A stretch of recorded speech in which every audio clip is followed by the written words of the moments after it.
Everyone दोस्तों, मैं शेर सिंह तोमर स्वागत करता हूं आपके अपने YouTube channel success Mantra in UP पर। दोस्तों, आज हमारी जीके जीएस और करंट अफेयर की 1000 प्रश्नों की सीरीज का पार्ट 5वां है। इस प्रश्न में हम यूपी ट्रिपल एससी पेट से संबंधित 30 महत्वपूर्ण प्रश्नों का प्रैक्टिस सेट हल करने वाले हैं दोस्तों। तो चलिए बिना देर के हुए फटाफट शुरू करते हैं। साथ ही दोस्तों, अगर आप सभी लोगों ने हमारा चैनल सब्सक्राइब नहीं किया है तो हमारे इस चैनल को सब्सक्राइब जरूर कर लें और अपने दोस्तों के साथ शेयर करना बिल्कुल भी ना भूलें। प्रश्न नंबर फर्स्ट है दोस्तों, 1861 में भारतीय पुरातत्व सर्वेक्षण की स्थापना किसने की थी? Option A Dayaram Sahni, option B Saurabh Kumar, option C Alexander Cunningham, option D इनमें से कोई नहीं। तो दोस्तों, इस प्रश्न का सही जवाब है ऑप्शन सी अलेक्जेंडर कनिंघम।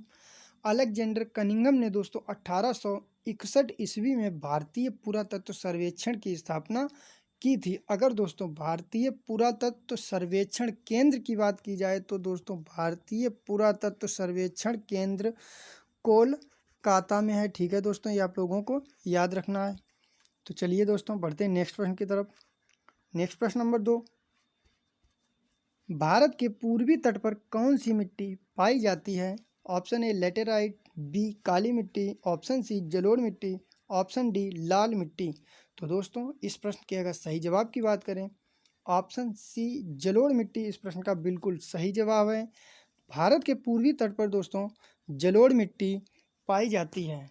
ठीक है दोस्तों, अगर लेटेराइट मिट्टी की बात करी जाए तो ये भारत में 3 से 4% भाग पर ही लेटेराइट मिट्टी पाई जाती है।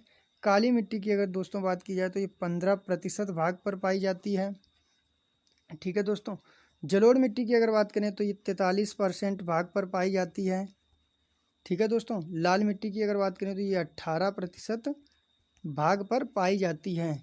ठीक है दोस्तों, जलोढ़ मृदा को ही खादर और बागर मृदा के नाम से जानते हैं। भारत में अगर कुल मिट्टियों की बात की जाए तो भारत में दोस्तों कुल 8 प्रकार की मिट्टी पाई जाती है। ठीक है दोस्तों, बढ़ते हैं नेक्स्ट प्रश्न की तरफ। नेक्स्ट प्रश्न थर्ड, अरावली श्रृंखला के उच्चतम बिंदु को क्या कहा जाता है? यानी उच्चतम बिंदु का दोस्तों अरावली श्रृंखला के उच्चतम बिंदु का क्या नाम है? Option A Kamet, option B Guru Shikhar, option C angle peak और ऑप्शन डी इनमें से कोई नहीं। तो इस प्रश्न का दोस्तों सही जवाब है ऑप्शन बी गुरु शिखर। अरावली श्रृंखला के उच्चतम बिंदु को दोस्तों गुरु शिखर कहा जाता है। यह दोस्तों माउंट आबू राजस्थान में स्थित है। अगर इसकी ऊंचाई की बात की जाए दोस्तों तो 1722 मीटर इसकी ऊंचाई है। ठीक है दोस्तों, बढ़ते हैं नेक्स्ट प्रश्न की तरफ।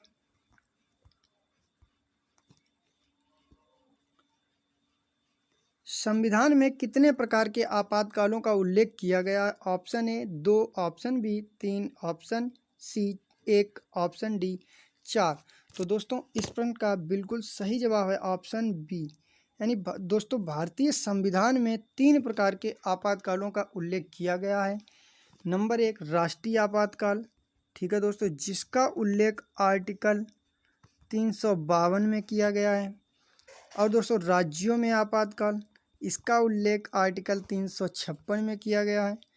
दोस्तों वित्तीय आपातकाल, इसका उल्लेख आर्टिकल 360 में किया गया है। अगर वित्तीय आपातकाल की बात करें दोस्तों तो भारत में अभी भी एक बार भी वित्तीय आपातकाल नहीं लगा है।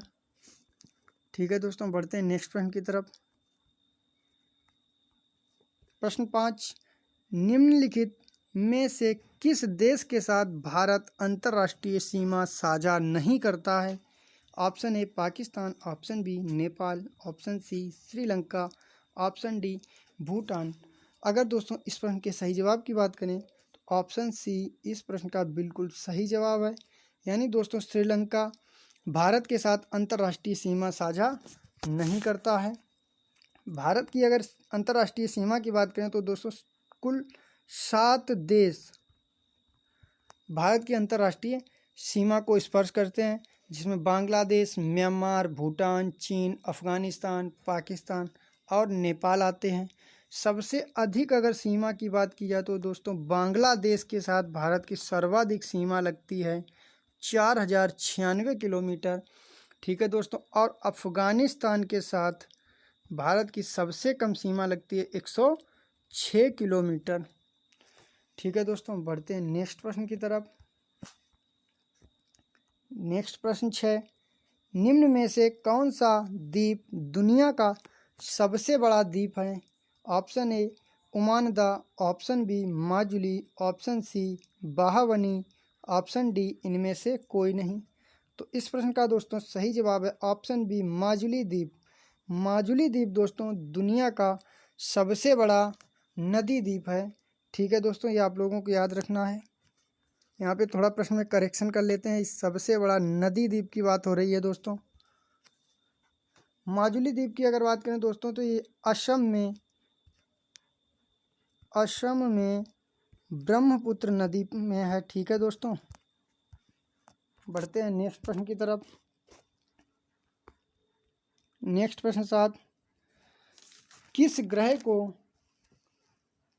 को दोस्तों बौना ग्रह कहा जाता है? Option A Prithvi, option B Brihaspati, option C Pluto, option D Shani. अगर दोस्तों इस प्रश्न के सही जवाब की बात करें तो ऑप्शन सी इस प्रश्न का बिल्कुल सही जवाब है, यानी प्लूटो ग्रह को दोस्तों बौना ग्रह कहा जाता है। ग्रहों की अगर दोस्तों संख्या की बात करें तो ग्रहों की संख्या पहले 9 थी, प्लूटो को भी शामिल किया गया था ग्रहों में जब। ठीक है दोस्तों, अब ग्रहों की संख्या 8 है। 24 अगस्त 2006 को दोस्तों प्राग में हुए एक अंतर्राष्ट्रीय खगोलीय सम्मेलन में प्लूटो को ग्रहों की श्रेणी से दोस्तों हटा दिया गया है और इसे बौने ग्रह की श्रेणी में डाल दिया गया। ठीक है दोस्तों, नेक्स्ट प्रश्न, पृथ्वी के ऊपर मौजूद वायुमंडलीय परतों की संख्या कितनी है? Option A 4, option B 3, option C 5, option D 2। तो ऑप्शन सी दोस्तों इस प्रश्न का बिल्कुल सही जवाब है, यानी पृथ्वी के ऊपर मौजूद वायुमंडलीय परतों की संख्या 5 है। अगर इन 5 परतों की बात करें तो नंबर 1 क्षोभ मंडल,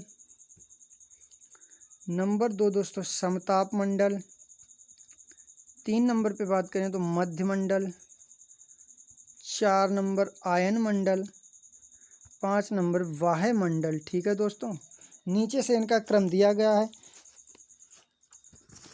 क्षोभ मंडल की अगर दोस्तों सीमा की बात की जाए तो 0 से 13 किलोमीटर की ऊंचाई तक सीमा को क्षोभ मंडल, और 13 किलोमीटर से 50 किलोमीटर तक समताप मंडल। मध्य मंडल की सीमा की बात करें तो 50 से 80 किलोमीटर, आयन मंडल 80 से 400 किलोमीटर, और वाह्य मंडल की बात करें तो 400 किलोमीटर से ऊपर की जो भी सीमा है उसे वाह्य मंडल कहते हैं। समताप मंडल में ही दोस्तों ओजोन परत पाई जाती है जो पराबैंगनी किरणों से हमारी रक्षा करती है। ठीक है दोस्तों, बढ़ते हैं नेक्स्ट प्रश्न की तरफ। प्रश्न नंबर 9, जैन दर्शन के अनुसार जिन शब्द का क्या अर्थ होता है? ऑप्शन ए जैन भिक्षुक, ऑप्शन बी विजेता, ऑप्शन सी हारा हुआ, ऑप्शन डी इनमें से कोई नहीं।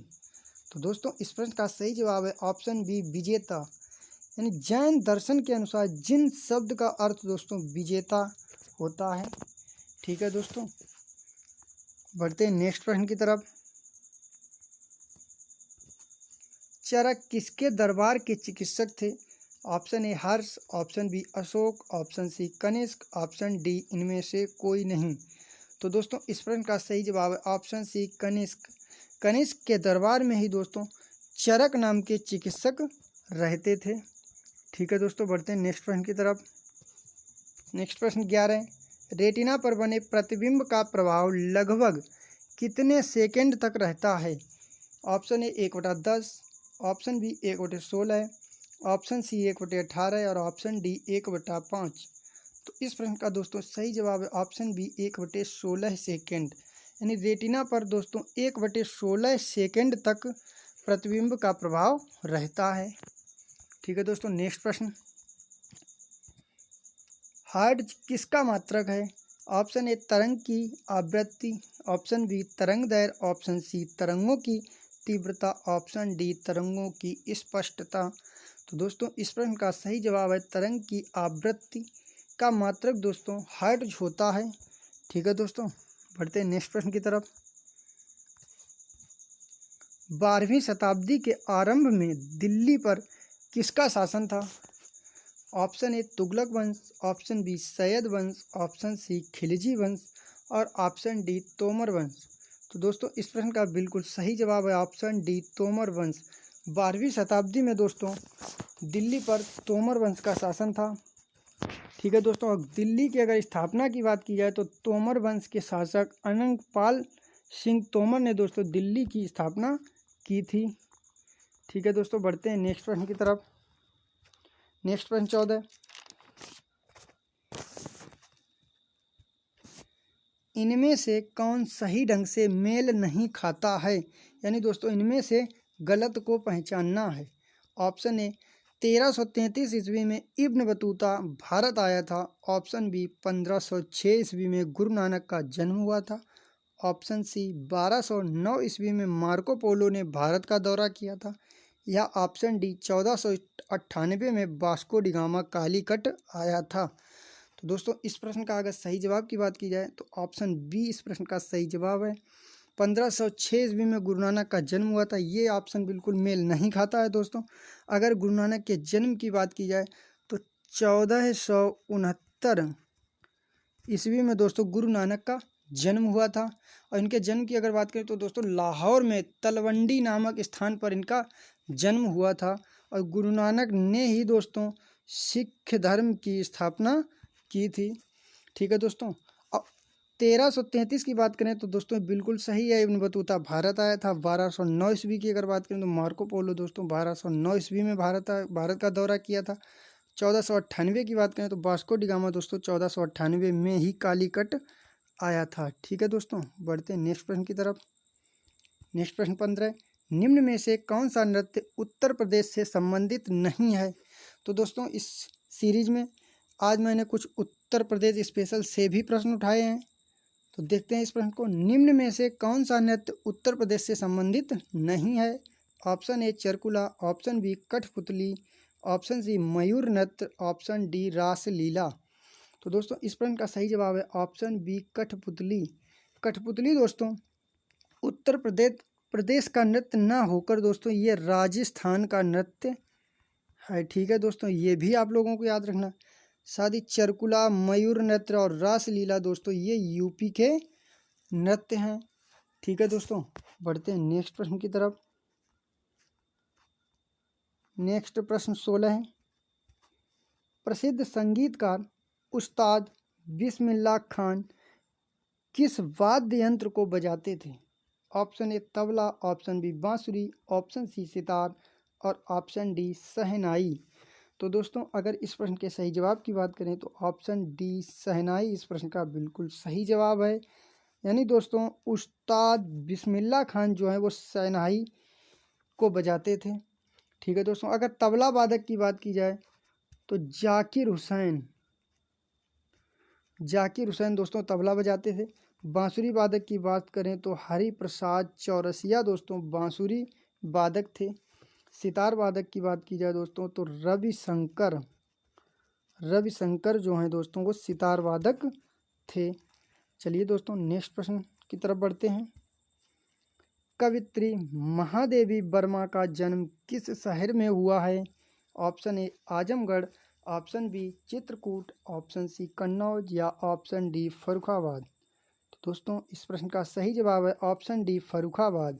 महादेवी वर्मा का जन्म दोस्तों फर्रुखाबाद में हुआ था। ठीक है दोस्तों, बढ़ते हैं नेक्स्ट प्रश्न की तरफ। दोस्तों अगर आप लोगों को हमारी ये सीरीज अच्छी लग रही हो तो कृपया वीडियो को लाइक करें, चैनल को सब्सक्राइब करें और अपने दोस्तों के साथ शेयर करना बिल्कुल भी ना भूलें।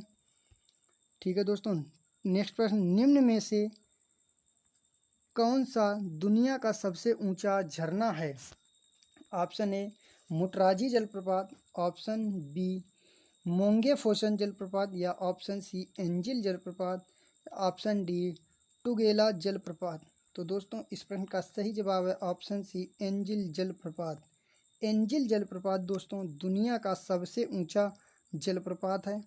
अगर इसकी ऊंचाई की दोस्तों बात की जाए तो 979 मीटर इसकी ऊंचाई है। मोगे फोसन जलप्रपात की अगर ऊंचाई की बात करें तो 773 मीटर इसकी ऊंचाई है। मुटराजी जलप्रपात की ऊंचाई की बात करें तो 762 मीटर दोस्तों इसकी ऊंचाई है। टुगेला जलप्रपात की ऊंचाई दोस्तों 948 मीटर है। ठीक है दोस्तों, एंजिल जलप्रपात दोस्तों वेनेजुएला में स्थित है। ठीक है दोस्तों, बढ़ते हैं नेक्स्ट प्रश्न की तरफ। भारत में परमाणु ऊर्जा आयोग की स्थापना कब हुई थी? Option A 1948, option B 1957, option C 1940 या ऑप्शन डी 1956। तो दोस्तों इस प्रश्न का सही जवाब है ऑप्शन ए 1948। भारत में परमाणु ऊर्जा आयोग की स्थापना दोस्तों 1948 ईस्वी में हुई थी। परमाणु ऊर्जा आयोग का हेड क्वार्टर दोस्तों मुंबई में है। ठीक है, ये भी आप लोगों को याद रखना है। 1957 की अगर बात करें दोस्तों तो इसमें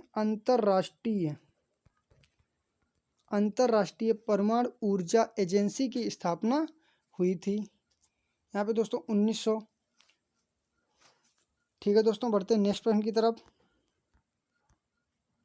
नेक्स्ट प्रश्न 20, हीराकुंड परियोजना किस नदी पर है?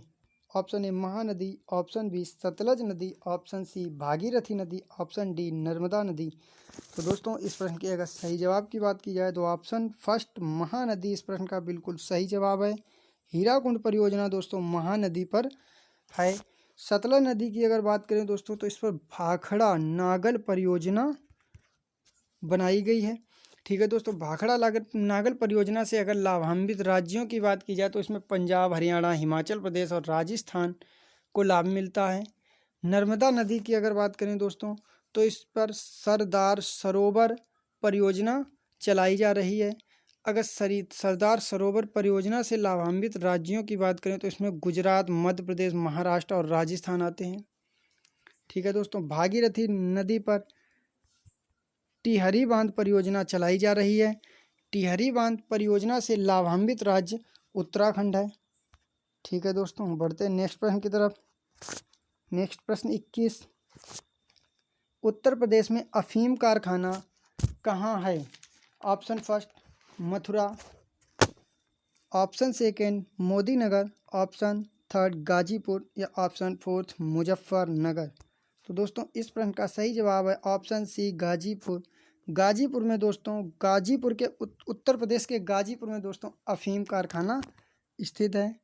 अगर दोस्तों मथुरा की बात की जाए तो मथुरा में दोस्तों हाथी अस्पताल बनाया गया है। ठीक है दोस्तों, बढ़ते हैं नेक्स्ट प्रश्न की तरफ।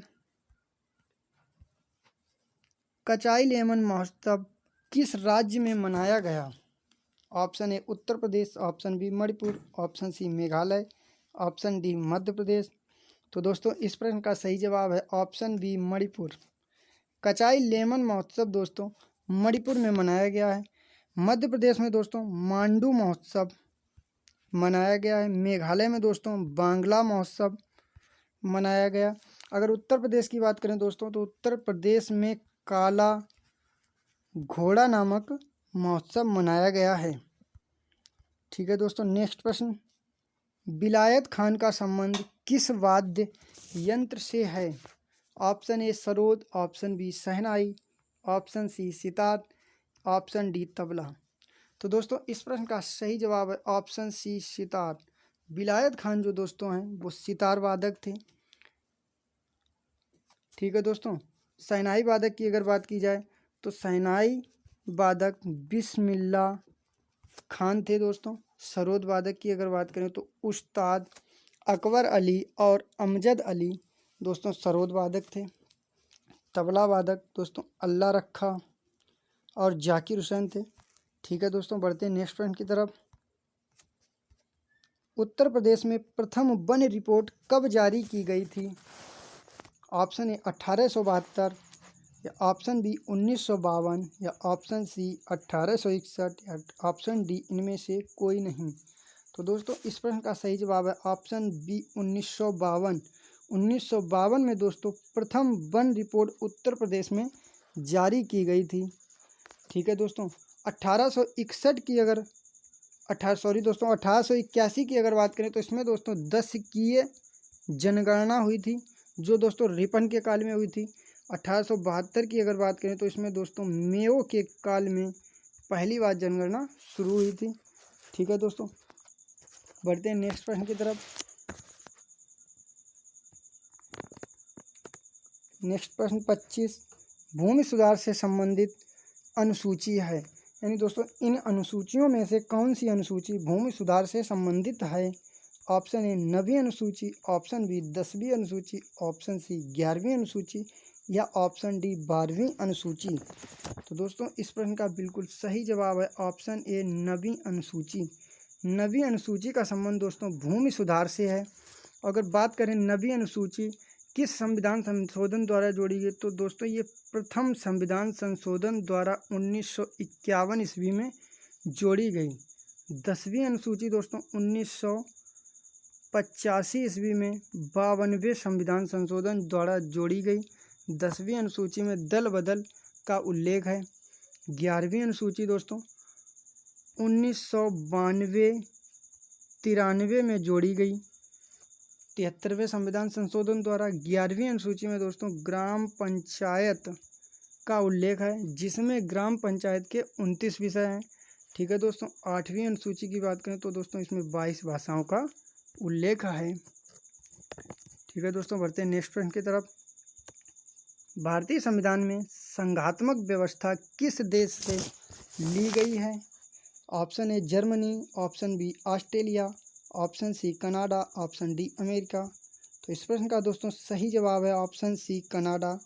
भारतीय संविधान में दोस्तों संघात्मक व्यवस्था कनाडा से ली गई है। जर्मनी से दोस्तों राष्ट्रीय आपातकाल लिया गया है। ऑस्ट्रेलिया से दोस्तों प्रस्तावना की भाषा ली गई है।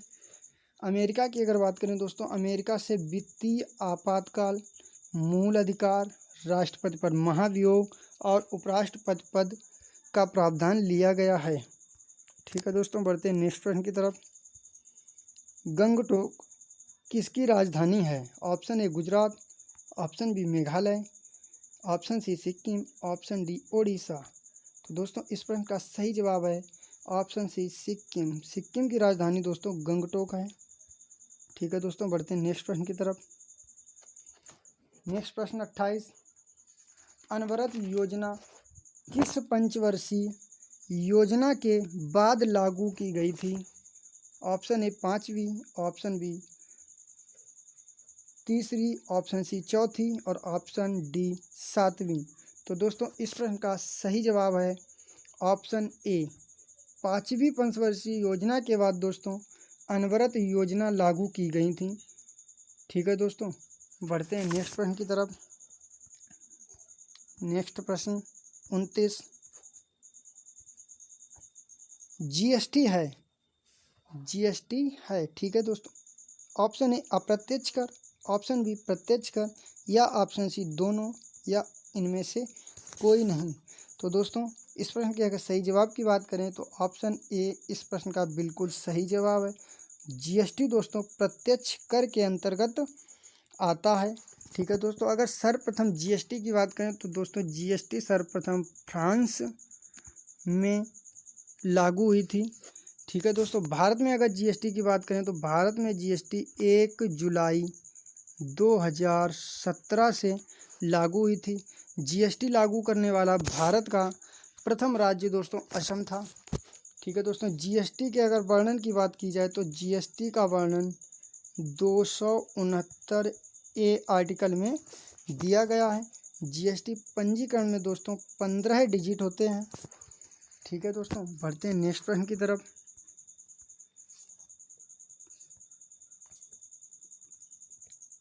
नेक्स्ट सतलज और काली नदी के बीच के हिमालय को किस नाम से जाना जाता है। Option A Assam Himalaya, option B Punjab Himalaya या ऑप्शन सी कुमायूं हिमालय या ऑप्शन डी नेपाल हिमालय। ठीक है दोस्तों, तो इस प्रश्न का सही जवाब है ऑप्शन नंबर 3 कुमायूं हिमालय। सतलज और काली नदी के बीच के हिमालय को दोस्तों कुमायूं हिमालय नाम से जाना जाता है। नेपाल हिमालय की बात करें तो काली नदी और तीस्ता नदी के बीच के हिमालय को नेपाल हिमालय। पंजाब हिमालय की अगर बात करें दोस्तों तो सिंधु नदी और सतलज नदी के मध्य के हिमालय को पंजाब हिमालय के नाम से जानते हैं। असम हिमालय की दोस्तों अगर बात करें तो तीस्ता नदी और ब्रह्मपुत्र नदी के बीच के हिमालय को असम हिमालय के नाम से जानते हैं। दोस्तों अगर आप लोगों को हमारी वीडियो पसंद आया हो तो चैनल को सब्सक्राइब जरूर करें, सक्सेस मंत्रा इन यूपी। और दोस्तों हमारी इस सीरीज़ से जुड़ें। तो चलिए दोस्तों अब इस वीडियो को समाप्त करते हैं। तब तक के लिए जय हिंद। मिलते हैं नेक्स्ट वीडियो में।